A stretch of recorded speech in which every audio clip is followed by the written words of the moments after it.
Hello everyone and welcome back to another video. So today in this video we'll talk about what is going on in the market, how we can plan the trade according to this market because market अभी के time frame पे जो भी कल dumping हुई थी उसको V shape recovery कर रहा है। तो क्या इस रिकवरी का ये मतलब है कि यहाँ से मार्केट कंटिन्यूस अप ट्रेंड में जाएगा या फिर मार्केट यहाँ से एक डाउन ट्रेंड में कंटिन्यू करेगा? Is just a retracement, market क्या अपने सप्लाई एरिया से गिर जाएगा?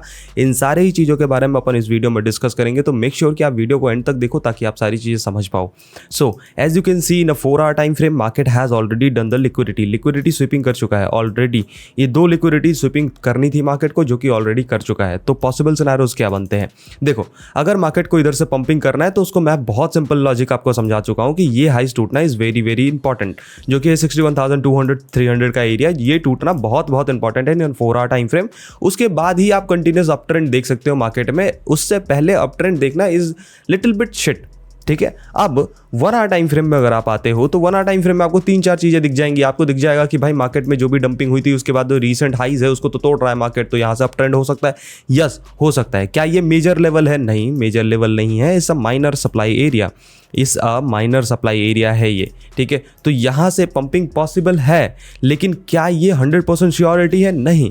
इस वी शेप रिकवरी में मैक्सिमम सिनेरियोज में बायर्स को इन्वाइट किया जाता है। जैसे ही बायर्स आते हैं मार्केट में, मार्केट एक डंपिंग करता है एंड देन फिर कंटिन्यूस पंपिंग करता है। तो वी शेप रिकवरी ऐसा आपको देखने को मिल जाएगा, ठीक है। डंपिंग करके फिर रिवर्स करने के लिए दिख जाएगा। अभी के टाइम फ्रेम में अगर आप ध्यान से देखते हो तो मार्केट क्या कर रहा है? रिजेक्ट कर रहा है। From where? फ्रॉम अपने सप्लाई एरिया से। अब यहाँ पे आप क्या कर सकते हो?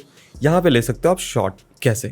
आपको वेट करना पड़ेगा। किस चीज़ का वेट करना पड़ेगा? आपको वेट करना पड़ेगा रीसेंट लोज के ब्रेकडाउन्स का, ठीक है। अब रीसेंट लोज का ब्रेकडाउन होगा, ब्रेकडाउन के बाद रिट्रेसमेंट होगा, रिट्रेसमेंट के बाद आप शॉर्टिंग सेटअप देख सकते हो। और वो शॉर्टिंग सेटअप आप कहाँ तक देखोगे? आप शॉर्टिंग सेटअप देखोगे सर यहाँ तक के लिए, ठीक है। इस पर्टिकुलर एरिया तक शॉर्टिंग सेटअप आपके बन सकते हैं, जो कि 59,700 के आसपास तक के लिए, ठीक है। सो इस बात को ध्यान रखिए। आप इस तरह इस अभी के टाइम फ्रेम पे ट्रेड एग्जीक्यूट कर सकते हैं, बट इस बात को भी ध्यान रखिएगा कि ध्यान से मार्केट इधर जो इम्बैलेंसेस पड़े हैं और ये जो सप्लाई एरिया डिमांड एरिया है, इधर से भी पंपिंग मार सकता है। क्यों? क्योंकि ये अप ट्रेंड में जाने की कोशिश कर रहा है, हायर हाइज फॉर्मेशन कर रहा है। तो जब तक लोअर हाइज फॉर्मेशन कंटिन्यू नहीं होता, मार्केट कंटिन्यूस डाउन ट्रेंड में नहीं घुसेगा, ठीक है। तो इस बात को भी ध्यान रखिएगा। जो मार्केट की डंपिंग होनी थी उतनी तो हो चुकी है अभी के टाइम फ्रेम में। लिक्विडिटी के हिसाब से देखा जाए या फिर डेली टाइम फ्रेम के हिसाब से देखा जाए, मार्केट अभी भी अपने रीसेंट सपोर्ट एरियाज को नहीं तोड़ पाया है टेक्निकल टर्म्स में। मतलब तोड़ चुका है, ऐसे बाय द वे, हाँ तोड़ चुका है, यस तोड़ चुका है। तो हायर टाइम फ्रेम में मार्केट बेयरिश है, लोअर टाइम फ्रेम पे थोड़ा सा चॉपी दिख रहा है अभी के टाइम फ्रेम पे। तो आप वेट कर लो, कंफर्मेशन हो उसके बाद शॉर्टिंग सेटअप के लिए जाना। ध्यान रखना यहाँ पे वेट करना, ठीक है। जल्दीबाजी कुछ भी मत करना। मतलब अगर जल्दीबाजी करोगे ना, मैक्स टू मैक्स आपका ट्रेड छूट जाएगा। कोई बात नहीं, हो छूट जाने दो, लेकिन जल्दीबाजी मत करना। मार्केट को वेट करना, मार्केट को आने देना, रिट्रेसमेंट करने देना, सारी चीज़ें 15 मिनट टाइम फ्रेम पे।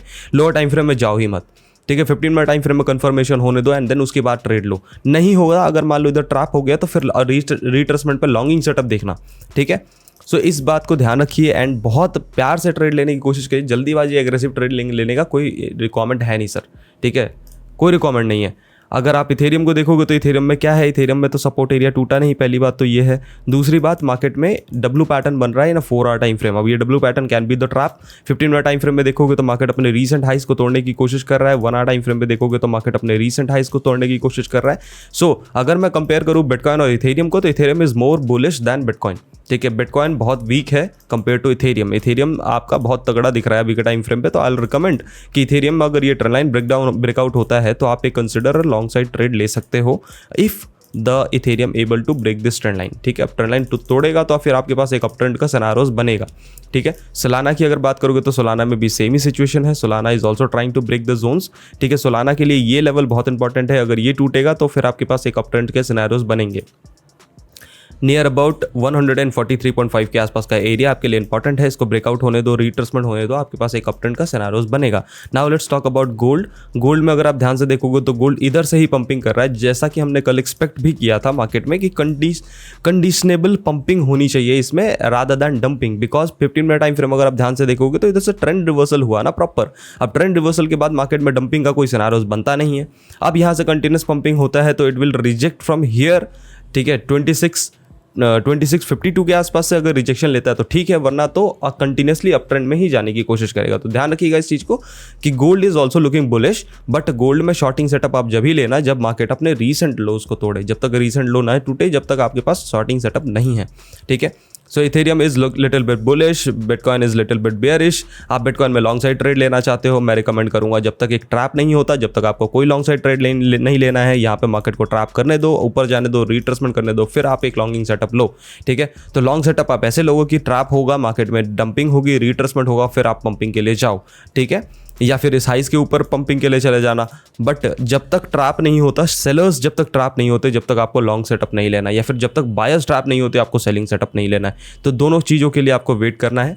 Possible scenarios of up trend अगर आपको बाइंग वाइंग करनी भी है तो मैं रिकमेंड करूंगा 59,600 के आसपास से देख लेना, बट वहाँ पे भी आपको केयरफुल ही लेना पड़ेगा, बिकॉज जब तक पैटर्न ना बने जब तक आपको ट्रेड नहीं करना है। ठीक है, सो आज के लेता ही वीडियो अगर पसंद आया हो तो लाइक शेयर कमेंट करना, चैनल पर अगर नए हो तो सब्सक्राइब करना मत भूलना। मिलते हैं नेक्स्ट वीडियो में, तब तक के लिए stay healthy stay safe, bye bye, take care.